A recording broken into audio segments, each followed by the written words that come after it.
Hello!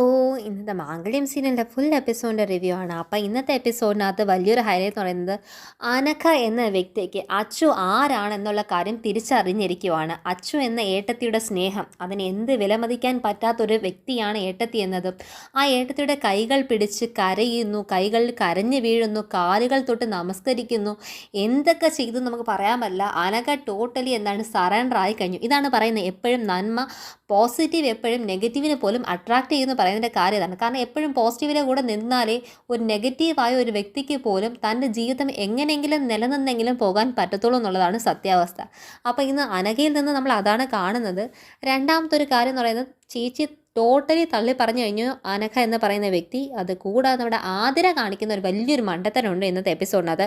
അതായത് വീട്ടിൽ ഗർഭിണിയായിട്ട് കൊണ്ടുപോയെങ്കിലും വീട്ടിൽ അടങ്ങി ഒതുങ്ങി നിൽക്കാതെ സംശയത്തിന് ആവശ്യമേ ഇല്ലാത്ത കാര്യത്തിനെ മനസ്സിലിട്ട് ഊതിപ്പെരുക്കി വലുതാക്കി ആരോടും പറയാതെ അതിനെ വെച്ചിട്ട് രായ്ക്ക് രാമാനം വസ്ത്രങ്ങളെല്ലാം എടുത്ത് ബാഗിൽ വെച്ച് വീട് വിട്ട് ഒളിച്ചോടി വരുവാണ്.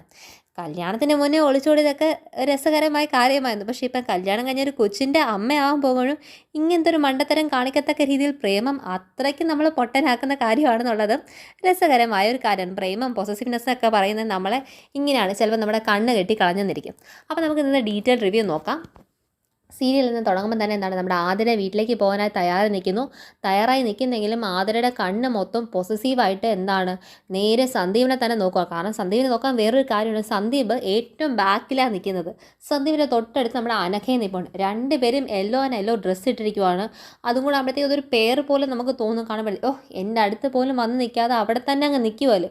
പക്ഷേ ഈ പറയുന്ന സന്ദീപിൻ്റെ മുഖം മൊത്തം ഒരു സങ്കടമേ ഉള്ളൂ. എന്നാലും ആതിര പോവുകയാണല്ലോ, ഞാൻ അവളെ മിസ് ചെയ്യുള്ളൂ എന്നുള്ള സങ്കടം സന്ദീപിൻ്റെ മുഖത്ത് ഇഷ്ടം പോലെ ഉണ്ട്. പക്ഷേ എത്ര മിസ്സിങ് ഫീൽ മുഖത്തുണ്ടെങ്കിലും നമ്മൾ തെറ്റിദ്ധരിക്കണം എന്നൊരു ധാരണ വെച്ച് ഒരാൾ നോക്കിയാൽ, അവരെ നമ്മളെ സ്നേഹത്തോട് നോക്കിയാൽ നമുക്കത് വെറുപ്പായി നോക്കുന്ന മാത്രമായിട്ടേ നമുക്ക് തോന്നത്തുള്ളൂ. അതാണ് നമ്മുടെ കണ്ണിൻ്റെ ഒരു കുഴപ്പം. നമ്മൾ കാണാൻ ആഗ്രഹിക്കുന്ന മാത്രമേ നമ്മുടെ കണ്ണുകൾ നമ്മളെ പഠിപ്പിക്കത്തുള്ളൂ എന്നുള്ളതാണ്. അപ്പം ആതിരയ്ക്കും ഇത് തന്നെയാണ് സംഭവിക്കുന്നത്. ആതിര അതേ കാര്യം തന്നെയാണ് നോക്കിക്കൊണ്ടിരിക്കുമ്പോഴത്തേക്കും സന്ദീപ് തന്നെ ഇഷ്ടമല്ലാതെ നോക്കുമെന്ന് ആതിരയ്ക്ക് തോന്നുവാണ്. അങ്ങനെ അച്ചു പറയുന്നുണ്ട് മോളെ കയറെന്ന് പറയുമ്പോഴത്തേക്കും വണ്ടി കയറി ആതിര പോവുകയാണ്, മനസ്സില്ലാതാണ് പോകുന്നത്. അങ്ങനെ ആതിര വീട്ടിൽ എത്തിക്കഴിഞ്ഞു. പിന്നെ അതിനുശേഷം കാണിക്കുന്നത് നമ്മുടെ അർച്ചന ആതിരെ യാത്ര ആക്കിയിട്ട് അകത്തേക്ക് കയറാൻ നിൽക്കുമ്പോൾ അവന്തിക ഇനിയും അടങ്ങിയിട്ടില്ല. അവന്തിക ഹലോ ഒന്ന് നിന്നേ എന്ന് വന്നിട്ട് കൈ ഞൊടിച്ച് അച്ചുവിനെ വിളിക്കുവാണ്. അപ്പോഴത്തേക്ക് അച്ചു അവിടെ നിൽക്കുവാണ്, മുഖത്തേക്ക് നോക്കുന്നില്ല.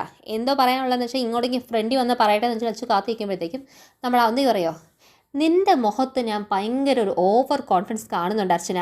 ആ കോൺഫിഡൻസ് നീ അങ്ങ് കളഞ്ഞേരെ. കാരണം എന്താ വെച്ചാൽ ഇതൊന്നും നടക്കാൻ പോലെ നിൻ്റെ മനസ്സിൽ ഇപ്പം തോന്നുന്നുണ്ടാവും, എൻ്റെ അനിയത്തി രക്ഷപ്പെട്ട് ഇനിയിപ്പം ഈ നെല്ലിശ്ശേരിയിൽ നിന്ന് പോയി കഴിഞ്ഞ് വൃന്ദാവനത്തിൽ അവൾ സേഫ് ആയിരിക്കും എന്ന് വിചാരിക്കുന്നുണ്ടെങ്കിൽ വൃന്ദാവനമല്ല അതിൻ്റെ അപ്പുറത്തെ വനമാണെങ്കിലും അല്ലെങ്കിൽ ഇവിടെ നെല്ലിശ്ശേരി എവിടെ ആണെങ്കിലും ആതിര പ്രസവിക്കത്തില്ല എന്ന് പറഞ്ഞ അവന്തികയാണെങ്കിൽ ആതിര പ്രസവിക്കത്തില്ല അർച്ചന. ഇത് ഞാൻ തന്ന വാക്കെന്ന് പറയുമ്പോൾ അർച്ചനയ്ക്ക് ഭയങ്കര ചങ്കിടിപ്പ് കൂടുവാണ്. അർച്ചനയ്ക്ക് വരോടെ ഈ സ്ത്രീക്ക് ഇനി അടങ്ങാറായില്ല. സ്വന്തമായിട്ടൊരു കൊച്ചിനെ നഷ്ടപ്പെട്ടിട്ട് കരഞ്ഞിട്ട് ഇത്ര അഭിനയിച്ചിട്ടും ഈ സ്ത്രീ ഇപ്പോഴും ഇതേ നിലപാട് തന്നെയാണ് സ്വീകരിക്കുന്നത്. എന്താവും നമ്മുടെ ആതിര കാര്യം എന്നതിനകത്ത് ഭയങ്കര ടെൻഷൻ നമ്മുടെ അച്ചുവിനുണ്ട്. അപ്പം ഇത് കഴിഞ്ഞിട്ട് രണ്ടുപേരും അകത്തേക്ക് കയറി പോകുവാണ് കാണിക്കുന്നത്. പിന്നെ കാണിക്കുന്നത് രാത്രി ആയിക്കഴിഞ്ഞു. നമ്മുടെ സന്ദീപ് മേളത്തെ ഹാളിനകത്ത് ചിന്തിച്ചുകൊണ്ടിരിക്കുവാണ്, എങ്ങനെയെങ്കിലും നമ്മൾ അനഘയെ ഒന്ന് സഹായിക്കണം. അനഘ വന്ന് കരഞ്ഞതും ചേച്ചി ഇഷ്ടമല്ലാത്തൊരു ബന്ധം ഉറപ്പിച്ചെന്ന് പറഞ്ഞതും അത് നടന്നു കഴിഞ്ഞാൽ അനഘ ആത്മഹത്യ ചെയ്യുമെന്ന് പറഞ്ഞതും സന്ദീപ് അല്ലാതെ ഈ വീട്ടിൽ മറ്റൊരാളോടും പറയാനുള്ള ധൈര്യം എനിക്കില്ലാന്ന് അനഘ പറഞ്ഞതെല്ലാം ആലോചിക്കുക. അനഘ എങ്ങനെയാലും സഹായിച്ചേ പറ്റത്തുള്ളൂ. ഏട്ടത്തി ആർക്കായിരിക്കും അനഘ കല്യാണം കഴിപ്പിച്ച് കൊടുക്കാൻ വെച്ചിരിക്കുന്നത്, അനഘയ്ക്ക് ഇത്ര എതിർപ്പ് പറയത്തക്ക രീതിക്കകത്ത് എന്ന് സന്ദീപ് ചിന്തിക്കുവാണ്. സന്ദീപ് ഇതൊക്കെ ആലോചിച്ച് മനസ്സിൽ കാട് കയറിക്കൊണ്ടിരിക്കുമ്പോൾ സന്ദീപ് ചിന്തിക്കും, നമുക്കിത് പോയി അർച്ചനയിടത്തേക്ക് പറയാം. അർച്ചനത്തെ ആകുമ്പം ഇത് ഒരു കാര്യഗൗരവമായിട്ട് ഹാൻഡിൽ ചെയ്യാനായിട്ട് അർച്ചനയിടത്തേക്ക് മാത്രമേ കഴിയത്തുള്ളൂ എന്ന് സന്ദീപ് ചിന്തിച്ചുകൊണ്ടിരുന്നു. സന്ദീപ് ഈ കാര്യത്തിൽ എങ്ങനെയെങ്കിലും ഒരു പരിഹാരം വേഗത്തിൽ കണ്ടെത്തണം എന്ന് മനസ്സിൽ നിശ്ചയിച്ചുറപ്പിച്ചുകൊണ്ടിരിക്കുമ്പോഴാണ് ആതിരയുടെ കോൾ സന്ദീപിന് വന്ന്. രാത്രിയായി കഴിഞ്ഞു. സന്ദീപേ നീ എന്ത് ചെയ്യുവാ? ഞാനിവിടെ ഉണ്ട്. നീ ഇപ്പോൾ എവിടാ? നമ്മുടെ റൂമിനകത്താന്നോ? അല്ല, ഞാൻ മേളത്തെ ഹാളിലാ. അന്ന് നീ അങ്ങനെ ചോദിച്ചത്? വേറെ ആരെങ്കിലും കൂടെ ഉണ്ടോ? വേറെ ആരും കൂടെ ഉണ്ടാവാനാണ്? ഞാൻ ഇപ്പോൾ ഈ സമയത്ത് വീട്ടിൽ നമ്മുടെ മേളത്തെ ഹാളിൽ ഇരിക്കുന്നത്, വേറെ ആരും കൂടുതലില്ല. നീ എന്തോ ഇത് തന്നെ വീണ്ടും ചോദിച്ചുകൊണ്ടിരിക്കുന്നത്? ഇന്ന് നിനക്കറിയോ നീ ഇത് എത്രാമത്തെ തവണ എന്നെ വിളിച്ച് ചോദിക്കുന്നത്? ഇതേ സംശയം തന്നെയാണ് നിനക്ക് ചോദിക്കാനുള്ളത് ഇവിടുന്ന് ഇറങ്ങിയപ്പം തൊട്ട്. അത് സംശയമൊന്നുമല്ല, ദേഷ്യപ്പെടാതെ, ഞാൻ ചുമ്മാ ചോദിച്ചെന്നല്ലേ ഉള്ളൂ. എനിക്കാണെങ്കിൽ നിന്നെ ഭയങ്കരമായിട്ട് മിസ് ചെയ്യുക സന്ദീപ്. നീ ഒന്ന് വാ പ്ലീസ്, വീട്ടിലേക്ക് വാ. ഇപ്പോഴോ ഈ സമയത്തോ? നിനക്ക് സമയം എത്രയെന്ന് അറിയാവോ? അതെ, സമയമൊക്കെ എത്ര ഇതിനേക്കാളും സമയം താമസിച്ചുകൊണ്ട് നീ എൻ്റെ വീട്ടിൽ വന്നിട്ടുള്ളൂ. പിന്നെ ഒരു കാര്യം, അന്ന് വന്നപ്പം നീ എൻ്റെ കാമുകനായിരുന്നു. ഇന്ന് നീ എൻ്റെ കാമുകനൊന്നും അല്ലാത്തതുകൊണ്ട് നിനക്ക് വീട്ടിൻ്റെ മതിലൊന്നും ചാടി കയറണ്ട, നേരിട്ട് തന്നെ ഫ്രണ്ട് ഡോറിൽ കൂടെ തന്നെ വരാം. നീ ഒന്ന് വരുമോ പ്ലീസ് എന്ന് പറയുമ്പോഴത്തേക്കും സന്ധ്യ പറയുന്നുണ്ട്, ഇപ്പം നേരെ ഒത്തിരിയായി, എന്താണ് ആതിര ഇപ്പോഴത്തേക്ക് വരുന്നില്ല, ഞാൻ എന്തായാലും നാളെ രാവിലെ വരാം, നീ അതുവരെ ക്ഷമിക്കുമെന്ന് പറയുമ്പോഴത്തേക്കും ആതിരയ്ക്ക് ഭയങ്കര ദേഷ്യമാണ്. അതെന്താ ഇപ്പം വന്നാൽ എന്താ, നിനക്ക് വരാൻ പറ്റുമോ പറ്റത്തില്ലെന്ന് ചോദിക്കുമ്പോഴത്തേക്കുമാണ് എന്താണ് സന്ധ്യ പറയുന്നത്, നീ ഇതിപ്പോൾ രാവിലെ തൊട്ട് എത്ര തവണ എന്നെ വിളിക്കുന്നത്, ഇതേ കാര്യം തന്നെ, എന്താണ് ഞാൻ എവിടെ നിൽക്കുവോ, ആരുടെ കൂടെ നിൽക്കുവോ, അവിടെയാണോ ഇവിടെയാണോ എന്ന് ചോദിച്ചുകൊണ്ടിരിക്കുന്നത്, നിനക്ക് എന്താ ഇത്ര സംശയം എന്ന് വെച്ചിട്ട് സന്ധ്യ ഇവന് ദേഷ്യം വരുന്നു. അപ്പോഴത്തേക്ക് സന്ധ്യ പറയുവാണ്, ഒന്നാം തീയതി മനുഷ്യൻ പല കാര്യങ്ങൾ എങ്ങനെയും ചെയ്ത് കൂട്ടാൻ വേണ്ടി നിൽക്കുവാണെന്ന് പറയും. എന്തോ ചെയ്ത് കൂട്ടാൻ വേണ്ടി, അതൊക്കെ ഞാൻ നിൻ്റെ അടുത്ത് വിശദമായിട്ട് വന്നിട്ട് ഒരു ദിവസം പറയാം, അതൊക്കെ ഇച്ചിരി വിശദമായിട്ട് പറയാനുള്ള കാരണങ്ങളെന്ന് പറയുമ്പോഴത്തേക്കും ആദര അതൊന്നും വിടുന്നില്ല. അല്ല എനിക്കിപ്പം നിന്നെ കണ്ടേ പറ്റത്തുള്ളൂ എന്ന് പറഞ്ഞുകൊണ്ടിരിക്കുമ്പോഴാണ് ഇവരുടെ ഇടയിലേക്ക് ഈ സംസാരത്തിനിടയ്ക്കകത്ത് കയറി വരുന്നത് നമ്മുടെ അനക്ക. സന്ദീപേ എന്ന് പറഞ്ഞു വിളിക്കുന്നു. അപ്പം ഇത് ലൈനിൽ തന്നെ ഇരിക്കുന്ന ആതിര കേൾക്കുന്നുണ്ട്. ഉടനെ സന്ദീപ് പറയുന്നത്, അനക്കേ ഒരു മിനിറ്റ് എന്ന് പറഞ്ഞിട്ട്, ആതിരെ എന്നാൽ പിന്നെ ശരി, നമ്മൾ പറഞ്ഞ പോലെ നീ ഇപ്പം കിടന്നുറങ്ങാൻ നോക്ക്, ഞാൻ കഴിവതും നാളെ രാവിലെ തന്നെ നേരത്തെ തന്നെ വരാം, അല്ലെങ്കിൽ രാത്രി നമുക്ക് ഒന്നും കൂടെ ഫോണിൽ സംസാരിക്കാമെന്ന് പറഞ്ഞിട്ട് സന്ദീപ് വെക്കുകയാണ്. കാരണം സന്ദീപിൻ്റെ മനസ്സിനകത്ത് എങ്ങനെയെങ്കിലും അനക്കയ്ക്ക് ഒരു പരിഹാരം കണ്ടെത്തി കൊടുക്കണം, തന്നെ വിശ്വസിച്ച് തൻ്റെ ഒരു സഹായം ചോദിച്ച വ്യക്തിയല്ലേ എന്നാണ് സന്ദീപിൻ്റെ മനസ്സിനകത്ത് മൊത്തം ഇരിക്കുന്നത്. അങ്ങനെ സന്ദീപ് കോൾ കട്ട് ചെയ്തിട്ട് അനഘയ്ക്ക് സംസാരിക്കുള്ള കേൾക്കുക. അനഘ പറയുകയാണ്, സന്ദീപ് എന്തോ എൻ്റെ കാര്യത്തിനകത്ത് എന്തെങ്കിലും തീരുമാനം, അനഘ നീ വിഷമിക്കാതെ, ഞാൻ ഉദ്ദേശിക്കുന്ന ഈ കാര്യമൊക്കെ നമുക്ക് അർച്ചനയിടത്തിൽ ഇത് പോയി പറയാമെന്നാണ്. അയ്യോ അർച്ചനയിടത്തിൽ വേണ്ട, കാരണം ഞാൻ അർച്ചനയിടത്തിൽ ആ പാവത്തിനെ വന്നപ്പോൾ തൊട്ട് ഞാൻ ദ്രോഹിച്ചിട്ട് മാത്രമേ ഉള്ളൂ, ഞാനിപ്പം പറഞ്ഞാലും എന്നെ സഹായിക്കണമെന്ന് തോന്നുന്നില്ല, എൻ്റെ മുന്നിൽ വെച്ച് എൻ്റെ കാര്യം ഒരു ഹാസ്യമായി ചിരിച്ചു കഴിഞ്ഞാൽ പിന്നെ എനിക്കത് ഭയങ്കര സങ്കടമാവും, പിന്നെ എനിക്ക് ഒരിക്കലും ചേട്ടത്തിയുടെ മുഖത്ത് നോക്കാൻ പോലും പറ്റത്തില്ല. എനിക്കിപ്പോഴാണ് മനസ്സിലാക്കുന്നത് ആരെയും പിണക്കാൻ പാടില്ല എന്ന്. എൻ്റെ ചേച്ചിയുടെ ഒരു വാക്ക് കേട്ടാണ് ഞാൻ എല്ലാവരും ശത്രുവാക്കി മാറ്റുന്നുണ്ട്. ഇപ്പം ആരുടെയും കൂട്ടില്ലാതെ എനിക്ക് ഈ ഒരു കാര്യത്തിൽ നേരിടാൻ, ചേച്ചിക്ക് എതിർത്ത് നിൽക്കാൻ പോലും ഒരു വ്യക്തി ഇല്ലാതെ ഞാൻ ഒറ്റയ്ക്കായി പോയതിൻ്റെ കാര്യമെന്ന് എനിക്കിപ്പോൾ മനസ്സിലാകുന്നുണ്ട് സന്ദീപ്. അപ്പം എന്താണ് നമ്മുടെ സന്ദീപ് പറയുന്നത്, നീ ഉദ്ദേശിക്കുന്ന പോലെ ഒന്നും അല്ല ഏട്ടത്തി, അർച്ചന ഏട്ടത്തി വെറും പാവം, അർച്ചന ഏട്ടത്തി അങ്ങനെ മനസ്സിലൊരു പകയോ കാര്യങ്ങളോ ഒന്നും സൂക്ഷിച്ചില്ല, ഞാൻ പോയി അർച്ചന ഏട്ടത്തി സംസാരിക്കാം, അതിനുശേഷം തനിക്ക് സംസാരിച്ചാൽ മതി എന്ന് പറയുമ്പോഴത്തേക്കും അർച്ചനയെ കാണാൻ വേണ്ടി നേരെ കിച്ചണിലേക്ക് നമ്മുടെ സന്ദീപ് പോവാണ്. ഒരു ഏട്ടത്തി അമ്മയടുത്ത് എന്ത് കാര്യകൃത്യത്തിൽ സംസാരിക്കുന്നോ അതേ കാര്യകൃത്യത്തിൽ സന്ദീപ് സംസാരിക്കണം. ഏട്ടനമ്മ ഇതുപോലത്തെ ഒരു പ്രശ്നമുണ്ട്, എന്താണ് നമ്മുടെ അർച്ചനയിടത്തി നമ്മുടെ അനഘയ്ക്കാണെങ്കിൽ ഇഷ്ടമല്ലാത്തൊരു വിവാഹമാണ് നമ്മുടെ എന്താണ് അവന്തികേട്ടത്തി ഉറപ്പിച്ചിരിക്കുന്നത്. അനഘയ്ക്ക് അതിന് ഒട്ടും താല്പര്യമില്ല, ആ പയ്യനെ അവന്തികേട്ടത്തി കെട്ടിയേ പറ്റത്തുള്ളൂ എന്ന് പറഞ്ഞിരിക്കുന്നുണ്ട്. പക്ഷേ ഇവർക്ക് അതിൽ നിന്ന് എങ്ങനെയെങ്കിലും രക്ഷപ്പെട്ടില്ലെങ്കിൽ അവൾ എന്താണ് മരിച്ചു കളയുമെന്നൊക്കെയാണ് പറയുന്നത്. ഞാൻ എന്ത് ചെയ്യണമെന്ന് അറിയത്തില്ല, ഏട്ടത്തിൽ സഹായം ചോദിക്കാൻ പറഞ്ഞപ്പോൾ ആദ്യം വേണ്ട എന്നൊക്കെയാണ് പേടിച്ചെന്ന് പറയുമ്പോഴത്തേക്കും അർച്ചന കാര്യഗൗരവത്തോടെ കേൾക്കുവാണ്. കാരണം ഇതിൻ്റെ ഒരുവിധം കാര്യങ്ങൾ അർച്ചന കേട്ടിട്ടുള്ളതാണ്, പക്ഷേ കേട്ടതായിട്ടൊന്നും അർച്ചന ഭാവിക്കുന്നില്ല. പകരം അർച്ചന സന്ദീപിൻ്റെ അടുത്ത് കുറച്ച് ചോദ്യം ചോദിക്കുകയാണ്. സന്ദീപ് ഇപ്പം വന്നിട്ട് പയ്യൻ ആരാന്നോ, പയ്യൻ്റെ കുടുംബം ഏതാണെന്നോ, പയ്യൻ്റെ വീട്ടുകാരാരാന്നോ ഒന്നും അറിയത്തില്ല, പയ്യനും ഇവിടെ തമ്മിൽ കണ്ടിട്ട് പോലില്ല, പെട്ടെന്ന് വന്നിട്ട് ഒരു കല്യാണം ഇല്ലാതാക്കണമെന്നൊക്കെ പറഞ്ഞു കഴിഞ്ഞാൽ എങ്ങനെ നടക്കാനാണ്, നീ പോയി അവളുടെ പയ്യൻ്റെ ഡീറ്റെയിൽസോ കാര്യങ്ങളോ എന്തൊക്കെ നിങ്ങൾ ചോദിക്കുന്ന പറയുമ്പോൾ അത് ഏട്ടത്തി ഒരു കാര്യം ചേട്ടത്തി തന്നെ ഒരുമിച്ച് അങ്ങ് ചോദിച്ചാൽ മതി, അതാകുമ്പോഴത്തേക്ക് അവൾക്ക് എല്ലാം പറയാനായിട്ട് തുറന്ന് പറയാൻ അവൾക്കൊരു ആശ്വാസം കൂടെ കാണുമെന്ന് പറയുന്നത്. എന്നാൽ ശരിയെന്ന് പറയുമ്പോഴത്തേക്കും രണ്ടുപേരും കൂടെ എന്താണ് അങ്ങനെ ഹാളിലേക്ക് പോവാണ്. അങ്ങനെ ഹാളിൽ പോകുമ്പോൾ അനഘ ഇരിക്കും. അനഘ ആദ്യം തന്നെ എന്താണ് കാണുന്നത്, അച്ചുവിനെ കാണുന്നത് തന്നെ അനഘ എന്താണ് കരയുവാണ്. എന്നോട് ക്ഷമിക്കണമെന്ന് പറഞ്ഞിട്ട് കാലിലങ്ങ് വീഴുവാണ്.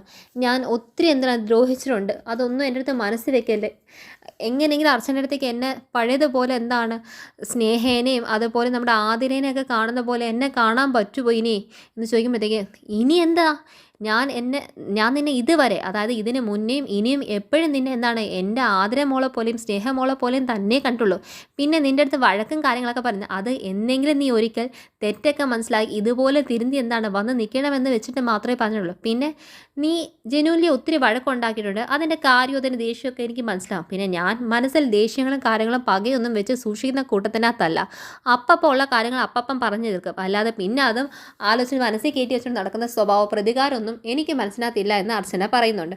എനിക്കിപ്പോഴാണ് മനസ്സിലായത് എൻ്റെ തെറ്റാണ് അർച്ചന ഏട്ടത്തി, എന്നോട് ക്ഷമിക്കണം ഏട്ടത്തി, എന്നെ എന്താണ് ഇതിൽ നിന്ന് എങ്ങനെയെങ്കിലും ഒന്ന് സഹായിക്കണമെന്ന് പറയുന്നത് ശരി തന്നെ, ഈ പയ്യൻ ആരാണ്, എന്തുകൊണ്ടാണ് നിനക്ക് ഈ കല്യാണം വേണ്ടാത്തത്, അത് ആദ്യം പറ, അത് പയ്യനെ നീ കണ്ടിട്ടുണ്ടോ, പയ്യനെ ഞാൻ കണ്ടുകൊണ്ട് എനിക്ക് പയ്യനറിയാം. ചേച്ചി എന്തൊരു ഡീല് സമ്മതിച്ചതാണ്. ആ ഡീലിൻ്റെ പുറത്തിനകത്ത് ബലിയാടാവേണ്ട വരുന്ന എൻ്റെ ജീവിതമാണ്. നിങ്ങളോടൊക്കെ ചെയ്തതിനൊക്കെ ഉള്ള പരിഹാരത്തിന് പകരമായിട്ട് എന്ത് ശിക്ഷയും വേറെ എന്നാലും സ്വീകരിക്കാം. പക്ഷേ ഇത് ശിക്ഷയായിട്ട് സ്വീകരിക്കാൻ അനഘ ഒരിക്കലും തയ്യാറല്ല. അനഘയ്ക്ക് ഈ ഒരു വിധിക്ക് നിന്ന് കൊടുക്കാൻ അനഘ ഒരിക്കലും താല്പര്യപ്പെടുന്നില്ല. ഏട്ടത്തി ഒന്ന് സഹായിച്ചല്ലോ. ആ ചെറുക്കൻ ആരാന്നറിയോ ഏട്ടത്തി? ആ ചെറുക്കൻ ഒരു നമ്പർ 1 ക്രിമിനലാണ്. ഒരു പക്ക ക്രിമിനൽ, പക്ക ഫ്രോഡാണ്. പക്ഷേ എന്നിട്ടും ഇവളെന്താണ്, ആ പയ്യൻ്റെ പേര് അജയ് ഘോഷ എന്നുള്ള പേര് മാത്രം ഇതുവരെ പറയുന്നില്ല. പറയുകയാണെങ്കിൽ കുറച്ചും കൂടെ അർച്ചനയ്ക്ക് വിശദമായിട്ട് കത്തിയേനെ. പക്ഷെ അത് പറയാതെ പയ്യൻ ഒരു പക്ക ക്രിമിനലാണ്, എന്തോ ഒരു ഡീലാണ് എന്നുള്ള രീതിക്കകത്ത് എന്നെ കല്യാണം കഴിപ്പിക്കുമെന്ന് മാത്രമേ പറഞ്ഞിട്ടുള്ളൂ. അവനെ കല്യാണം കഴിച്ച് ഞാൻ ജീവിതം നശിപ്പിക്കുന്നതാണോ ഞാൻ നിങ്ങളോടൊക്കെ ചെയ്തു കൂട്ടിയതിന് എനിക്ക് തിരിച്ച് കിട്ടുന്ന പ്രതികാരം അതിനേക്കാളും വലുത് നിങ്ങൾ എനിക്ക് എന്ത് ശിക്ഷ നിങ്ങൾ എന്നെ തല്ലിക്കൊന്നാൽ ഞാൻ സ്വീകരിക്കാം. പക്ഷേ ഇത് മാത്രം ശിക്ഷയായിട്ട് എനിക്ക് എടുക്കാൻ പറ്റത്തില്ല എന്ന് പറഞ്ഞിട്ട് അർച്ചനയുടെ കൈ പിടിച്ച് കണ്ണീരോടെ കരയുവാണ്. അർച്ചനയുടെ കാലി വീണ് കരയുന്ന അർച്ചനെ കെട്ടിപ്പിടിച്ച് ആശ്വസിപ്പിക്കുന്നത്. മോളെ നീ കരയണ്ട, ഞാൻ അർച്ചനയാണ് പറയുന്നത്. നീയും സന്ദീപും തമ്മിൽ വിവാഹം കഴിക്കാൻ ഞാൻ സമ്മതിക്കത്തില്ല എന്ന് ഞാൻ നിനക്ക് വാക്ക് പറഞ്ഞിട്ടുണ്ടായിരുന്നു. ലാസ്റ്റ് പറഞ്ഞു തന്നപ്പോൾ ഞാൻ പറഞ്ഞതിലേ നടന്നത്. സന്ദീപിനെ നിനക്ക് വിവാഹം കഴിക്കാൻ ഞാൻ വിട്ടു തന്നില്ല. അത് തന്നെ ഈ കാര്യത്തിന് സംഭവിക്കത്തുള്ളൂ. ഞാൻ നിൻ്റെ വിവാഹം നടത്തത്തില്ല, നിനക്ക് ഇഷ്ടമല്ലാത്തവൻ്റെ കൂടെ നിന്ന് നിനക്ക് ഞാൻ വാക്ക് തരുന്നെങ്കിൽ ഒരിക്കലും നടത്തത്തില്ല. അതിനുള്ള തൻ്റെ ഇപ്പോഴും ഈ അർച്ചനയ്ക്ക് നിലവിലുണ്ട്. അതുകൊണ്ട് നീ അതിനകത്ത് വിഷമിക്കേണ്ട എന്ന് പറയുന്നുണ്ട്.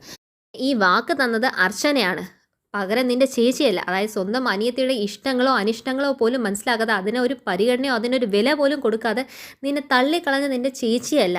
നിനക്ക് വാക്ക് തരുന്നത് എല്ലാവരും സ്നേഹത്തോടെ ചേർത്ത് പിടിക്കാൻ അറിയാവുന്ന ഈ അർച്ചനയാണ് വാക്ക് തരുന്നത്. ഞാൻ ഉറപ്പായിട്ട് നിൻ്റെ കല്യാണം നിനക്ക് ഇഷ്ടമല്ലാത്ത ഒരുത്തൻ്റെ കൂടെ നിന്നെ തല നീട്ടി കൊടുക്കാൻ ഞാൻ സമ്മതിക്കത്തില്ല, ഞാൻ അത് നടത്തത്തില്ല എന്ന് പറയുമ്പോഴത്തേക്കും നമ്മുടെ സന്ധ്യം പറയുന്നുണ്ട്, പിന്നെ നീ വിഷമിക്കേണ്ട ചേച്ചി, കല്യാണം ആലോചിച്ചല്ലേ ഉള്ളൂ ഏട്ടത്തി.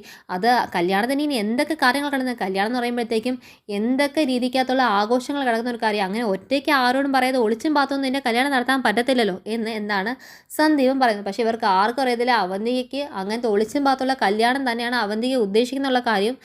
ഈ ചെറുക്കൻ അജയ് ഘോഷ് എന്ന് പറയാതെ ഇവർക്ക് ഈ എസ്കേപ്പ് കിട്ടുമെന്ന് പോലും നമുക്ക് യഥാർത്ഥത്തിൽ അറിയത്തില്ല. അപ്പം ഒത്തിരി പറയുന്നു, ഞാൻ ഒത്തിരി ദ്രോഹിച്ചിട്ടുണ്ട്, അതിനെല്ലാം എന്നോട് പൊറുക്കണം ഏട്ടത്തി, എന്നോട് ശരിക്കും പൊറുക്കണം എന്ന് പറഞ്ഞിട്ട് കയ്യിൽ പിടിച്ച് കരയുവാണ്. അപ്പോഴത്തേക്ക് അർച്ചന വളരെ സ്നേഹത്തോട് ചേർത്ത് വിളിച്ചിട്ട്, മോളെ നീ എന്ന് എനിക്ക് മോളെ പോലെ തന്നെയാണ്. നിന്റെ ദേഷ്യങ്ങളും കാര്യങ്ങളൊക്കെ ഞാൻ പറയുന്നതും നിന്നെ വഴക്ക് പറഞ്ഞിട്ടുള്ളൂ നീ എന്തെങ്കിലും നന്നാവണമെന്ന് മാത്രമേ കരുതിയിട്ടുള്ളൂ. എനിക്ക് ഇപ്പോഴാണ് മനസ്സിലാവുന്നത് എൻ്റെ ചേച്ചി എൻ്റെ അടുത്ത് ഇത്രയും വലിയ ക്രൂരത കാണിക്കുന്നതിന് ഒരിക്കലും പ്രതീക്ഷയില്ല. ഞാൻ അങ്ങോട്ടേക്ക് കൊടുത്ത സ്നേഹത്തിൻ്റെ ഒരു ഇറ്റ് പോലും ചേച്ചിക്ക് എന്നോട് കാണിക്കണമെന്ന് ചേച്ചിക്ക് തോന്നില്ല. എല്ലാ കൊള്ളരുതായ്മയ്ക്ക് ഞാൻ കൂട്ടുന്നു. പക്ഷേ എന്നിട്ട് പകരം വെച്ച് കളിക്കുന്നത്, ചേച്ചിയുടെ ഓരോ ഡീലിന് പകരം വെച്ച് കളിക്കാനായിട്ട് സ്വന്തം അനിയത്തിയായ എൻ്റെ ജീവിതം തന്നെയാണ് ചേച്ചി ഇട്ട് കൊടുത്തിരിക്കുന്നത്. കാണുമ്പോഴാണ് എനിക്ക് ചേച്ചിയുടെ എന്ത് വെറുപ്പ് വരുന്നു എന്ന് എനിക്ക് പറയാൻ അറിയത്തില്ല ഏട്ടത്തി എന്ന് പറയുമ്പോഴത്തേക്കും, അതൊന്നും വേണ്ട മോളെ, നമുക്കിത് എങ്ങനെയാലും ശരിയാക്കാൻ തുടങ്ങി. പിന്നെ കാണിക്കുന്നത് നമ്മുടെ വൃന്ദാവനം വീടാണ്. വൃന്ദാവനം വീട്ടിനകത്ത് നേരെ മെല്ലെ മെല്ലെ വെളുത്ത് വരുന്നു. ആ വെളുത്ത് വരുന്ന സമയത്തിനകത്ത് നമ്മുടെ ആതിര ബെഡിലിരിക്കുകയാണ്. ആവണി മോള് കടന്നുറങ്ങുന്നുണ്ട്. അപ്പോൾ അവിടെ നിന്ന് ആതിര ചിന്തിച്ചുകൊണ്ടിരുന്നിട്ട് നേരെ ബാഗിലേക്ക് ഒന്ന് ഡ്രസ്സൊക്കെ മടക്കി അങ്ങ് വെക്കുവാണ്. ഡ്രസ്സൊക്കെ മടക്കി വെച്ചിട്ട് ചുറ്റിനും നോക്കി മെല്ലെ ഡോറ് തുറന്നിറങ്ങുമ്പോൾ അച്ഛൻ ഫ്രണ്ടിൽ പത്രം എടുക്കാൻ നിൽക്കുവാണ്. അപ്പോൾ അച്ഛൻ പത്രം എടുത്ത് മാറിക്കഴിഞ്ഞത് നേരെ അതുവഴി വന്ന് ഫ്രണ്ട് ഡോറ് തുറന്ന് ഗേറ്റും തുറന്ന് വീട്ടിൽ നിന്ന് ആ ബാഗും തൂക്കി അങ്ങ് ഇറങ്ങിപ്പോകുന്നതാണ് കാണിക്കുന്നത്. ഇതാണ് ഇന്നത്തെ സീരിയലിൻ്റെ ടോട്ടൽ റിവ്യൂ അപ്ഡേറ്റ്. അപ്പോൾ എല്ലാവർക്കും സീരിയൽ ഇഷ്ടപ്പെടുന്നു വിചാരിക്കുക. റിവ്യൂ എല്ലാവരും കാണുക, ലൈക്ക് ചെയ്യുക, കമൻറ്റ് ചെയ്യുക, ഷെയർ ചെയ്യുക, സബ്സ്ക്രൈബ് ചെയ്യുക. ഇതുവരെ തന്ന സപ്പോർട്ടിന് എല്ലാവർക്കും ബിഗ് താങ്ക്സ് ഓൾസോ. താങ്ക്